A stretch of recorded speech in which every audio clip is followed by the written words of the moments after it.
Alors les amis, j'espère que vous allez bien. Et bien depuis la dernière vidéo sur le mercato, il y a quand même pas mal de choses qui se sont déroulées. Donc on va revenir sur toutes ces informations.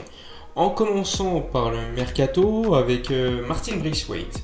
Martin Braithwaite, vous le savez, en plein Euro 2020, on peut dire quand même qu'il brille. C'est un bon joueur dans cette compétition. Il fait ce qu'il faut. Et le FC Barcelone, déjà avant la compétition, lui avait quand même dit qu'avec les arrivées d'Agüero et potentiellement Memphis, c'était très compliqué pour lui de rester.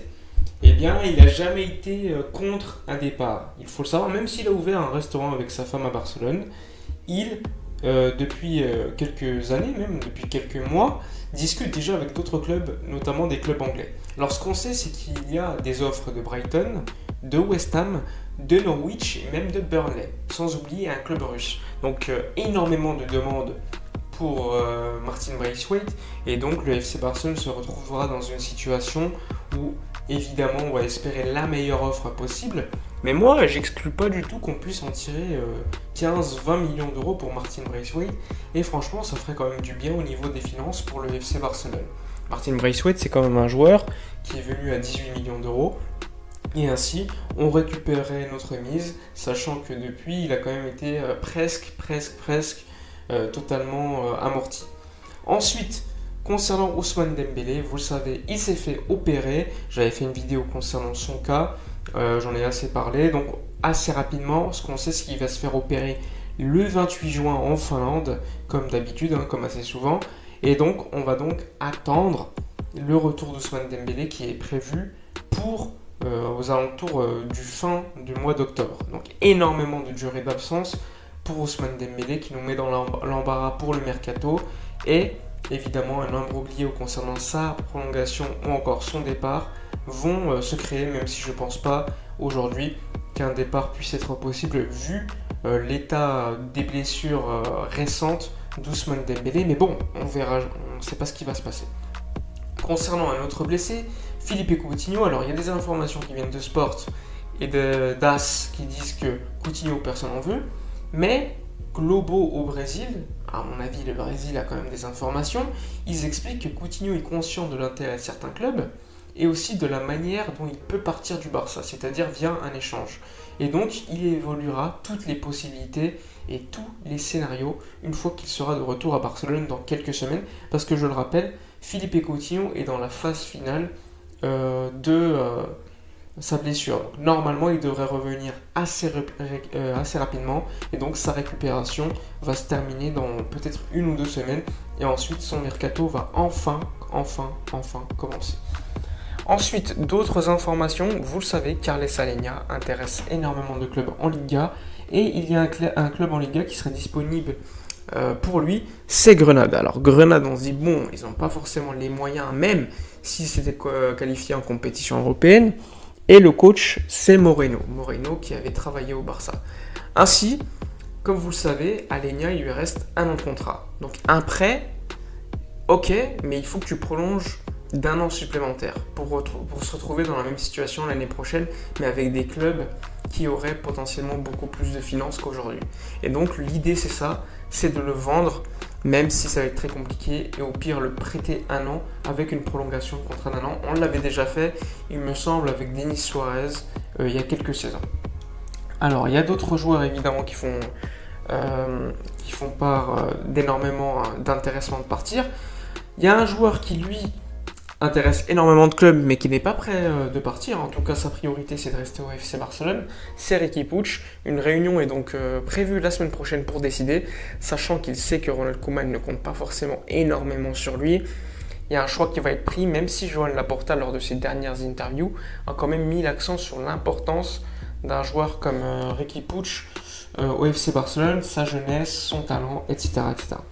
Concernant les départs, Conrad de la Fuente va passer sa visite médicale et signé pour l'OM ce vendredi. D'ailleurs, le président de l'OM, Longoria, l'a confirmé hier lors d'un show pour la Liga au Mexique. il a expliqué que Conrad de la Fuente était suivi par l'OM depuis 1 an, qu'ils avaient fait un travail exceptionnel pour le recruter, qu'ils l'avaient suivi intensément et qu'ils avaient permis, avec une excellente collaboration avec le Barça, de le signer. Donc Conrad de la Fuente va signer à l'OM et un autre joueur va rester en Ligue 1, c'est Jean-Claire Todibo. Et donc son option d'achat de 8,5 millions d'euros plus 7 millions d'euros de bonus va être levée lors de ces prochaines heures. Il y a eu des informations concernant Jordi Alba annoncées à l'Inter, mais ce qu'il faut savoir, c'est que les journaux italiens et Di Marzio notamment de Sky Sport expliquent que l'Inter pour l'instant n'a pas bougé, n'est pas intéressé, mais côté Espagne, que ce soit Mundo Deportivo ou encore ESPN, eh bien on dit quand même que Jordi Alba intéresse fortement l'OM et qu'il y a d'autres clubs, d'autres joueurs de l'Inter qui intéressent le Barça, et donc une opération d'échange ne serait pas totalement exclue. Ce qu'on sait, c'est que Jordi Alba ne veut pas partir. Jordi Alba sort d'une grande saison au niveau statistique, même si on le sait au niveau des grands matchs, ça a toujours posé problème et c'est pas le seul. Et donc, à voir ce qui va se dérouler, mais moi je pense que c'est très peu probable que Jordi Alba parte puisqu'il veut rester au Barça. Et surtout, si tu t'en débarrasses, tu te retrouveras avec Junior Firpo qui va partir, Jordi Alba qui part, et donc ça signifierait investir énormément d'argent sur un latéral gauche comme Gaïa, et je ne sais pas si on a les finances aujourd'hui pour payer pour un transfert. Donc à voir, mais moi ça me paraît très très peu probable que Jordi Alba quitte le Barça cet été. En tout cas, une partie de la direction ne serait pas contre, puisqu'il a déjà 32 ans et qu'on estime qu'il faut renouveler ce poste. Mais bon, moi dans les faits, au niveau réalisme, j'y crois pas. Au niveau des finances du Barça, c'est très compliqué. Donc si j'étais vous, j'y croirais pas trop encore, pour le moment en tout cas. Tant que les médias italiens n'en parlent pas un peu plus sérieusement, mettons ça de côté. Concernant Pjanic, pour l'instant c'est en stand-by, on sait que la Juve discute énormément avec lui, que lui serait très intéressé pour revenir en Italie, mais la Juve pour l'instant se concentre sur le dossier de Locatelli qui pourrait coûter aux alentours de 30 millions d'euros, et ainsi après il serait quand même en délicatesse au niveau financier, donc il proposerait un prêt et évidemment s'occuper du salaire, mais bon ça nous arrange pas, sachant que on a échangé Arthur pour Pjanic, et ensuite on leur donnerait Pjanic de nouveau en prêt. Ça aurait complètement aucun sens, ou enfin ça montrerait encore une fois la mauvaise gestion du club.